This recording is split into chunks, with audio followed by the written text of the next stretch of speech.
আজকে একদম প্র্যাকটিক্যাল কাজের মতো একটি কাজ দেখাবো। এই কাজটি এইমাত্র আমার কাছে আসলো। এটি হচ্ছে একজন টেকনিশিয়ান আমাকে দিয়েছে। এই ফোনটির মডেল হচ্ছে K30 Pro বা Poco F2 Pro, একই টাইপের ফোন। তো এই ফোনটির মূলত প্রবলেম হচ্ছে অন হচ্ছে না হুট করে। আর হার্ডওয়্যার একদম দেখতে পাচ্ছেন যে কোনো ধরনের আইসিতে কিন্তু কোনো কাজ করা হয়নি। তবে কোনো এক সময় এই ফোনটিতে হয়তো চার্জিংয়ের সমস্যা হয়েছিল, যে কারণে চার্জিংয়ের একটি ওয়্যার দিয়ে জাম্পার করা হয়েছিল। আর আপনারা জানেন যে এই রেবন ফল্ট থেকে অনেক সময় চার্জিংয়ের ফল্ট হয়, যে কারণে কিন্তু অনেকেই এই জাম্পারটি করে থাকেন। তো আজকের যে ফোনটি, এই ফোনটির A to Z আমি কাজ করব আপনাদের সাথে। প্র্যাকটিক্যাল কাজের মতো আমি দেখাবো যে অ্যাকচুয়ালি এই ফোনগুলো কিভাবে ফল্ট ফাইন্ডিং করে আমরা কাজ করে থাকি। প্রথম বিষয় হলো, এই ফোনটি কোনো ধরনের আঘাতপ্রাপ্ত নয়। এই ফোনটি কোনো ধরনের লিকুইড ড্যামেজ নেই এবং এই ফোনটিতে কোনো ধরনের এর আগে মাদারবোর্ডে কোনো হার্ডওয়্যারে কাজ করা হয়নি। এই বিষয়গুলো থেকে আমরা প্রথমত ধরে নেব যে এই ফোনটি কোনো ধরনের ফিজিক্যালি কোনো ড্যামেজ নেই। তো এই ফোনটির যে প্রবলেমটি, এটির যে রিডিং এবং এটির প্রসেসর, এবং এই প্রসেসরটি হচ্ছে কোয়ালকমের স্ন্যাপড্রাগন 865 5G। তো এই 5G ডাবল ডেকার প্রসেসরগুলোর মধ্যে দেখা যায় যে র্যামটি থাকে, এই র্যামটিও অনেক সময় ফল্ট করে, যে কারণে কিন্তু এই ফোনগুলো কিন্তু র্যাম কানেক্টিভিটি ফল্টের কারণে ডেড হয়ে যায়। সেক্ষেত্রে অনেক ক্ষেত্রে দেখা যায় শুধু র্যাম রিবোলিং করে অনেকে ফোনগুলো রানিং করতে পারেন বা করা যায়।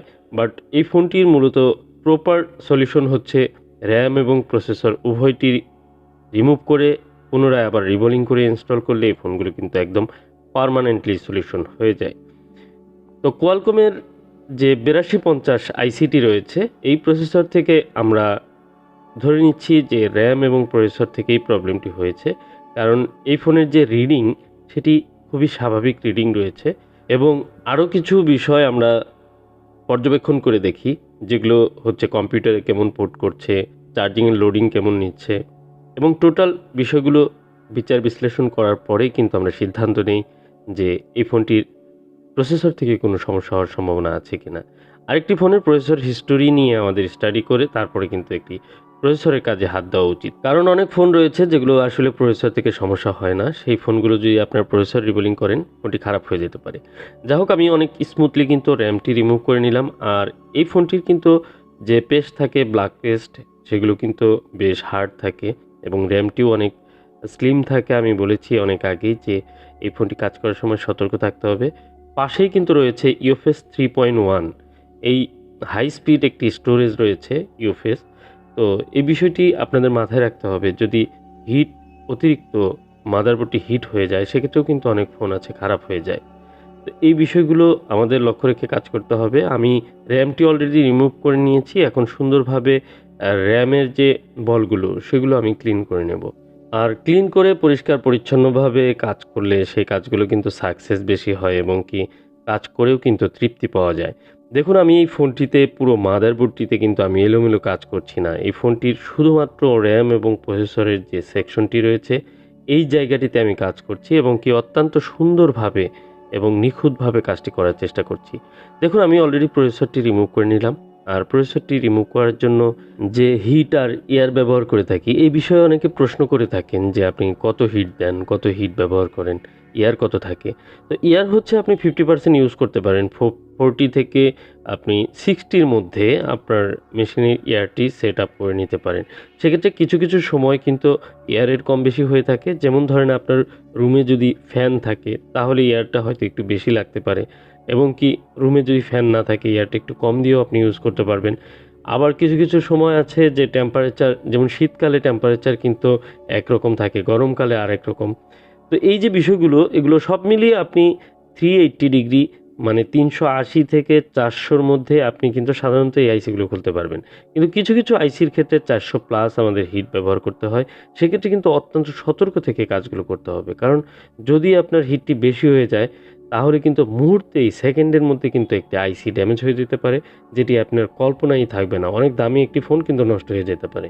সব মিলিয়ে আপনি হিট এবং এয়ারটি নিজে নিজে কাজ করে আপনার যে মেশিনের রিয়েল টেম্পারেচার যেটি আছে, সেটিকে আপনাকে বুঝতে হবে। সেই রিয়েল টেম্পারেচার অনুযায়ী আপনি যদি একবার সেট আপ করে নেন, তাহলে আপনি এই কাজগুলো খুব সহজেই করতে পারবেন। তো আশা করি বিষয়টি বুঝতে পেরেছেন। তো আমি কিন্তু অলরেডি প্রসেসর রিমুভ করে নিয়েছি এবং সোল্ডারিং আয়রনের মাধ্যমে, উইকের মাধ্যমে আমি কিন্তু একদম ক্লিন করে নিচ্ছি। আর এই বলগুলো ক্লিনিং প্রসেসটি কিন্তু খুব সতর্কতার সাথে করতে হয়, কারণ এর আশেপাশে কিন্তু অনেক সময় দেখা যায় যে কিছু রেজিস্টর রয়েছে যেগুলো মিসিং হয়ে গেলে কিন্তু ফোনটি ডেড মোডে চলে যেতে পারে এবং ফোনটি অন নাও হতে পারে।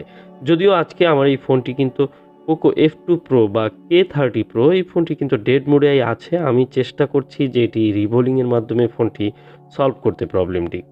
কারণ হচ্ছে যে এই ফোনের যে রিডিং রয়েছে এবং সমস্ত কিছু ডায়াগনোসিস করে দেখেছি যে পাওয়ার সেকশনটি সম্পূর্ণ ঠিকঠাক আছে এবং কি প্রসেসরটিও ঠিকঠাক আছে। প্রসেসরের যে র্যাম কানেক্টিভিটি ফল্ট হলে যে ধরনের সিমটম দেখা দেয়, এই ফোনটিতে কিন্তু সে ধরনের একটি সিমটম আমি পেয়েছি।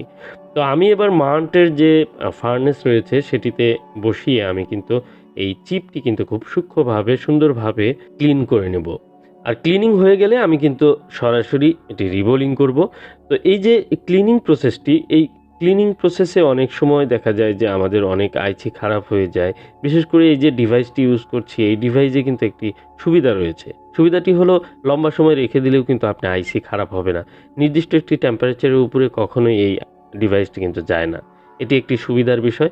তো যা হোক, এই যে আমি এবার রিবোলিংয়ের জন্য যে রিবোলিং পেস্ট রয়েছে, শোল্ডারিং পেস্ট বা রিবোলিং পেস্ট যেটাই বলি না কেন, এই পেস্টগুলো ব্যবহার করে নিলাম।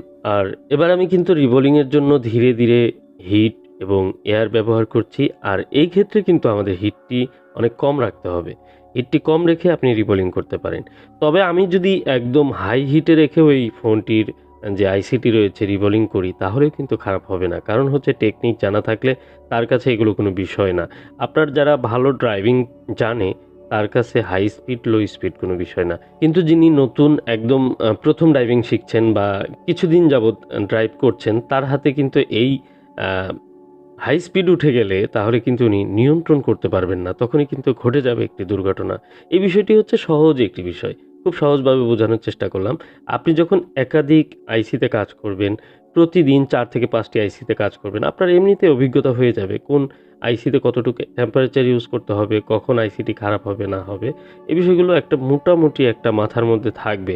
তো যা হোক, খুব সুন্দরভাবে নিখুঁতভাবে এই প্রসেসরটি, কোয়ালকমের স্ন্যাপড্রাগন একটি প্রসেসর, এটি কিন্তু রিবোলিং হয়ে গেল এবং আইসিটির একদম কালার থেকে শুরু করে সব ঠিকঠাক রয়েছে। কোনো ধরনের ড্যামেজ হয়নি, দেখতে পাচ্ছেন আপনারা। তো এই প্রসেসরটি আমি এবার ইনস্টল করে দিচ্ছি। এটা হচ্ছে 5G একটি প্রসেসর, কোয়ালকমের স্ন্যাপড্রাগন 865 5G, আর এটি 7 ন্যানোমিটারের একটি প্রসেসর। তো এই ধরনের প্রসেসরের ক্ষেত্রে আমাদের যেহেতু একটু বড় প্রসেসর, খুব সতর্ক হয়ে কাজ করতে হয় যেন প্রসেসরটি খারাপ না হয়ে যায়।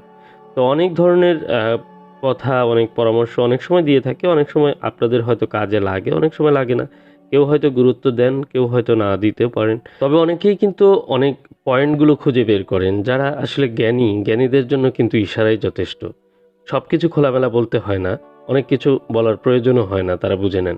তো যা হোক, আমার প্রসেসরের যে এই কাজগুলো, ভিডিওগুলো অনেক দিন যাবৎ দিচ্ছি। অনেকেই কিন্তু এখান থেকে অনেক অনুপ্রেরণা পাচ্ছেন এবং অনেকেই নতুন করে কাজ শিখছেন, অনেকেই শুরু করছেন, অনেকেই প্রসেসরের কাজ করছেন। তবে সবার ক্ষেত্রেই আমি বলব যে আপনারা কাজগুলোকে অবশ্যই বেশি বেশি প্র্যাকটিস করে এবং খুব আন্তরিকতার সাথে, খুব ধৈর্যের সাথে এবং আত্মবিশ্বাসের সাথে কাজ করার চেষ্টা করবেন, তাহলে আপনাদের সফলতা নিশ্চিত। আরেকটি বিষয় হচ্ছে যে আপনারা যখন এই কাজগুলো করেন, অনেকের আছে যে ভয় থাকে, তখন এই সরাসরি দামি দামি ফোনের কাজগুলো রিস্ক নিয়ে করতে যাবেন না, যেন ফোনটি খারাপ না হয়ে যায়। কারণ ফোনটি খারাপ হয়ে গেলে অ্যাকচুয়ালি হয়তো যার ফোন উনি বুঝতেও পারবে না, কিন্তু বড় ধরনের একটি নিজের কাছে নিজেকে অপরাধী মনে হবে। এটি যদি হয় তাহলে বুঝবেন যে না, এই বিষয়টি আপনার জন্য আসলে অনেক পজিটিভ একটি বিষয়। আপনি এই বিষয়টি নিয়ে ভাবছেন। আর অনেকের আছেন যে ফোনগুলো খারাপ হচ্ছে, একের পর এক উনি খারাপই করছে শুধু। ওনার ভিতরে কোনো অনুশোচনা বা নিজেকে শুধরানোর কোনো রাস্তা উনি খুঁজছেন না। তাহলে কিন্তু ওনার, আমার মনে হয়, এরকম খারাপ হতেই থাকবে একের পর এক। যা হোক, আমার র্যামটি কিন্তু রিবোলিং হয়ে গেছে। তো আমরা র্যাম রিবোলিং হয়ে গেলে আমি ইনস্টল করলেই কিন্তু একটি রেজাল্ট চলে আসবে আশা করি। যেহেতু লাইভ আমি যার কাজটি করছি উনি কিন্তু আমার শপেই আছেন। তো একটি প্রসেসরের কাজ করতে দেখা যায়, এই ধরনের প্রসেসরের কাজ করতে আমাদের ১ ঘন্টা বা ৩০, ৪০, ৫০ মিনিট আমি টাইম নিয়ে কাজ করি। আমি দেখা যায় যে অনেকে আছেন যে সময়ের ব্যাপারে খুব থাকেন যে ৩০ মিনিটে ডাবল ডেকার সিপিইউ রিবোলিং, 15 মিনিটে রিবোলিং, 20 মিনিটে রিবোলিং। আমি আমার মতো করে কাজ করি, তাতে যতক্ষণ সময় লাগার লাগবে। তারপরেও আমি দেখেছি যে এ ধরনের যে ডাবল ডেকার সিপিইউগুলো বা স্যামসাংয়ের সিপিইউগুলো, এগুলো 1 ঘন্টার মতো সময় নিয়ে কাজ করাই ভালো, সময় এরকমই লাগে। অনেকেই আসতে চান, দেখা যায় একসাথে আমি 3টি কাজের চাপে আছি, তখন কিন্তু নতুন করে আরেকজন যখন আসবেন, এসে বলবেন 1 ঘন্টা আমি বসলাম, আমাকে এখনই কাজটা করে দেন। সেটি কিন্তু সম্ভব হবে না, কারণ আগে যে আরও 3টি কাজ আছে সেগুলো করতেও তো 1 থেকে 1.5 ঘন্টা সময় বা 2 ঘন্টা সময় যেতে পারে। এজন্য অনেকে যারা সরাসরি আসতে চান তাদের ক্ষেত্রে বলি যে আপনি অবশ্যই আপনার ফোন সম্পর্কে বিস্তারিত জেনে তারপরে হোয়াটসঅ্যাপে কন্ট্যাক্ট করে আসবেন। যা হোক, আমার এই ফোনটির প্রসেসর রিবোলিং কিন্তু কমপ্লিট হয়ে গেছে। আমি এবার সুন্দর করে ঠান্ডা করে, তারপর ক্লিন করে, থার্মাল পেস্ট ব্যবহার করে সরাসরি ডিসপ্লে প্যানেলে লাগিয়ে কিন্তু অন করার চেষ্টা করব। আর এই ফোনটি আসলে যে যিনি দিয়েছেন, উনি যে হিস্টোরি দিয়েছেন, আশা করি এটি র্যাম সিপিইউ রিবোলিংয়ের মাধ্যমেই প্রবলেমটি সলভ হবে। ক্যামেরার লেন্সগুলো লাগিয়ে নিলাম। এবার এখানে একটি থার্মালের, দেখুন একটি কপারের ইস্পাত রয়েছে, মানে এত সুন্দর থার্মাল সিস্টেম করে দিয়েছে এই ফোনটিতে। তারপরেও কিন্তু প্রবলেম হতেই পারে। এটি কোয়ালকম স্ন্যাপড্রাগনের একটি প্রসেসর। এই প্রসেসরগুলো আসলে সাধারণত কিন্তু অন্যান্য প্রসেসরের চেয়ে একটু ভালো পারফর্ম করে, আর এই পারফরমেন্সের জন্যই কিন্তু এই ফোনগুলো সবাই কিনেছেন। তো এ ধরনের 5G একটি প্রসেসর বিভিন্ন প্রেসারে থাকার কারণে দেখা যায় অনেক সময় হিট হয়ে এই আইসিগুলোর যে বলগুলো, কানেকশনগুলো, সেগুলো কিন্তু ফল্ট হওয়ার মাধ্যমে এই ফোনগুলো ডেড মোডে চলে যায়। তো এখানে যে চার্জিংয়ের একটি ভি বাসের একটি লাইন দেওয়া আছে, ভি চার্জের লাইন। তো আমি এই লাইনটি আসলে আমি জাম্পার করে দিচ্ছি, এবং যেহেতু চার্জিং একদম লাগিয়ে তারপর আমি চেক করার চেষ্টা করব। তো আবার খুলে যাচ্ছে ফোনটির চার্জিংয়ের যে লাইনটি, এটি ভালোভাবে আমি সোল্ডারিং করে দিয়ে তারপর অন করার চেষ্টা করব। তো সেই ফাঁকে আপনারা যারা এখনও ভিডিওটি দেখছেন, যারা চ্যানেলটি সাবস্ক্রাইব করেননি, আমি রিকোয়েস্ট করব যে চ্যানেলটি সাবস্ক্রাইব করে রাখুন। এ ধরনের প্রসেসর ইস্যু নিয়ে এবং যে ধরনের ফোনগুলো বর্তমানে প্রসেসর ইস্যু হচ্ছে, এগুলো নিয়ে ভিডিও পাবেন। তো চেষ্টা করি নিয়মিত ভিডিও দেওয়ার। তো আমি অলরেডি চার্জিংয়ে লাগিয়ে নিয়েছি। চার্জিংয়ে লাগানোর পরেও আমার ফোনটি কিন্তু অন হচ্ছে না, এবং কি আমি দেখতে পাচ্ছি এটি চার্জিংয়ের যে লোডিং, সেটি 0.02 এরকম একটি লোডিং রয়েছে। তো সেক্ষেত্রে আমার ব্যাটারির চার্জ রয়েছে কিনা দেখব। ব্যাটারি অ্যাকচুয়ালি পর্যাপ্ত চার্জ রয়েছে, আমার মনে হয় ফোনটি অন হওয়ার মতো, বাট আমি দেখতে পাচ্ছি ফোনটি অন হচ্ছে না। তো কেন অন হচ্ছে না, এবং চার্জার খুলে দিয়ে আমি ব্যাটারির ভোল্টেজটি চেক দিলাম, এবং সেই সাথে এবার আমি ডিসি পাওয়ার সাপ্লাই রিডিং দেখব।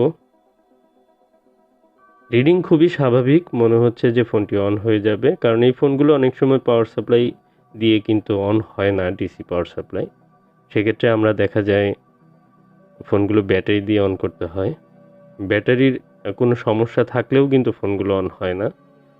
তো আমি কম্পিউটারে ইউএসবি থেকে শুরু করে সব ধরনের চেষ্টা করছি, কিন্তু কোনো ধরনের রেসপন্স পাচ্ছি না।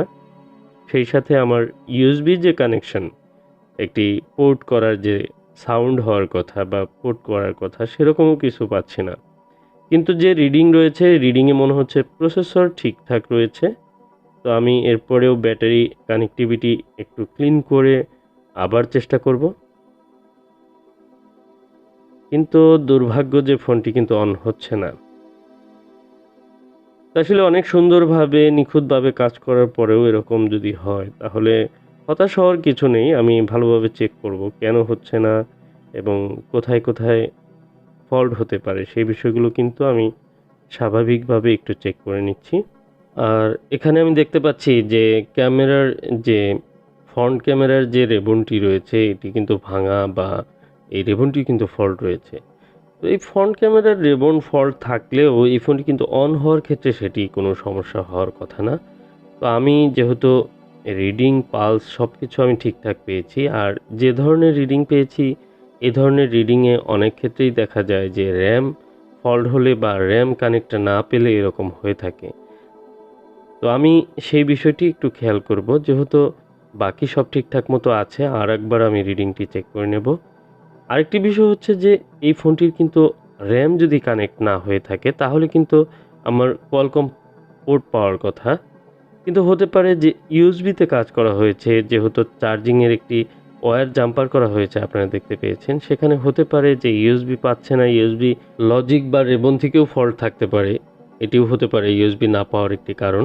তো যা হোক, আমি রিডিংটি বারবার চেক করে নিচ্ছি এবং এই রিডিংটি কিন্তু 260 250 এ ধরনের রিডিং থাকে। আর সাধারণত এই রিডিংগুলো দেখা যায় যে র্যাম ফল্টের পরে এইরকম রিডিং আসে, যেটি এই ফোনটি কিন্তু রিবোলিং করার পূর্বে এরকম রিডিং ছিল। বাট আমার কনফিডেন্স রয়েছে এই ফোনটি যেহেতু ইনটেক এবং ফ্রেশ কন্ডিশনে এসেছে, আশা করি ফোনটি রান করবে। আমি র্যামটি আর একবার রিমুভ করে রিবোলিং করে আবার লাগিয়ে দেখব। তো একটি প্র্যাকটিক্যাল কাজের অভিজ্ঞতা শেয়ার করছি আপনাদের সাথে, কারণ এরকম কাজ অনেক সময়ই হতে পারে যে একটি র্যাম বা একটি প্রসেসর রিবোলিংয়ের পরে কোনো ধরনের ফল্ট কিন্তু হতে পারে। সেটি রিবোলিংয়ে যে একদমই ফল্ট হয়নি এভাবে গ্যারান্টি দিয়েও কিন্তু বলা যায় না। তো যদিও এটি খুবই কম হয়, তারপরেও যখন একটি ফোন রান হচ্ছে না তখন তো অবশ্যই এই বিষয়গুলো চেক করতেই হয়।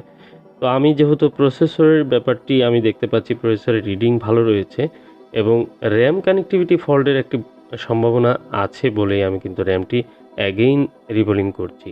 যদিও রিবোলিংয়ের ক্ষেত্রে কোনো ফল্ট নেই, রিবোলিং হয়তো বা ছোট বড় হতে পারে বলগুলো এবং কানেক্টিভিটি ফল্ট হতে পারে, এরকম কিছু হতে পারে, যে কারণে আমি পুনরায় আবার রিবোল করে এই আইসিটি আমি আবার প্রসেসরের সাথে অ্যাটাচ করে দিচ্ছি। তো এই ক্ষেত্রে আমরা এখন দেখব যে এরপরেও যদি ফোনটি অন না হয়, পরবর্তীতে আমাদের পরবর্তী আরও অনেক স্টেপ রয়েছে, সেগুলো আমাদের ফলো করতে হবে। আর এই ফোনটির ক্ষেত্রে দেখুন, উনি সরাসরি কিন্তু আমার শপে ওয়েট করছেন এই ফোনটির জন্য, তো আমি কাজ করছি। আর এই ফোনটিতে কিন্তু আমার দ্বিতীয়বার আবার র্যাম রিবোলিং করতে হলো। তো অনেক সময় এরকম হয়ে যায়, আবার অনেক সময় দেখা যায় আমরা কোনো কাজে যদি তাড়াহুড়া করি সেক্ষেত্রেও কিন্তু অনেক সময় এই কাজগুলো আনসাকসেস হয় বা একাধিকবার কাজ করতে হয়। তবে রিবোলিংয়ের ক্ষেত্রে একটি বিষয়, যদি আপনার আইসিটি সুন্দরভাবে রিমুভ করা হয় এবং আইসিটি আপনি যে টেম্পারেচার এবং এয়ার বা এই আইসিটি রিবোলিং থেকে শুরু করে সম্পূর্ণ কিছুর কাজ যদি আপনি ঠিকঠাক নিয়ম মেনে করেন, তাহলে এই আইসিগুলো কিন্তু বারবার রিবোলিং করলেও আপনার আইসির কোনো ক্ষতি হবে না। কিন্তু যদি আপনার এই আইসিগুলো কাজের ক্ষেত্রে আপনি যদি ফার্স্ট টাইম আপনি এটার নিয়ম না মেনে একটু হিট বেশি দিলেন বা হিট কম দিলেন, সেক্ষেত্রে কিন্তু এই আইসিগুলো ড্যামেজ হয়ে যেতে পারে, আইসিগুলোর লেগ উঠে যেতে পারে, বলগুলো ছিঁড়ে যেতে পারে এবং কি অতিরিক্ত হিটে অনেক সময় আইসির ভিতরে ইন্টারনালি কিছু মাইনর ডিজিজ হয়, যেগুলো কিন্তু অ্যাকচুয়ালি বোঝা যায় না যে এই ফোনটি এরকম ডিজিজ হয়েছে বা ড্যামেজ হয়েছে। তো এই বিষয়গুলো কিন্তু অত্যন্ত সেন্সিটিভ। আলহামদুলিল্লাহ, দেখুন আমি কথায় কথায় কিন্তু আবার র্যামটি রিবোলিং করে ফোনটি কিন্তু একদম রান করেই ফেললাম, অন করেই ফেললাম। তো আলহামদুলিল্লাহ, আল্লাহ পাকের শুকরিয়া যে ফোনটি কিন্তু সুন্দরভাবে আবার অন হয়েছে। তো এই ফোনটি আর আগের মতোই চলবে। ছোট্ট একটি প্রবলেমের কারণে হয়তো এই ফোনটি ডেড হয়েছিল, সেটি হচ্ছে র্যাম কানেক্টিভিটি ফল্টের কারণে সেটি ডেড হয়ে গিয়েছিল। কিন্তু এই র্যাম প্রসেসরের কাজগুলো অত্যন্ত সিরিয়াস এবং ক্রিটিক্যাল, এই বিষয়টি বারবার বলে থাকি, আবারও বলছি, আপনাদের যদি এ ধরনের প্রবলেম থাকে অবশ্যই এক্সপার্ট ছাড়া দেখাবেন না।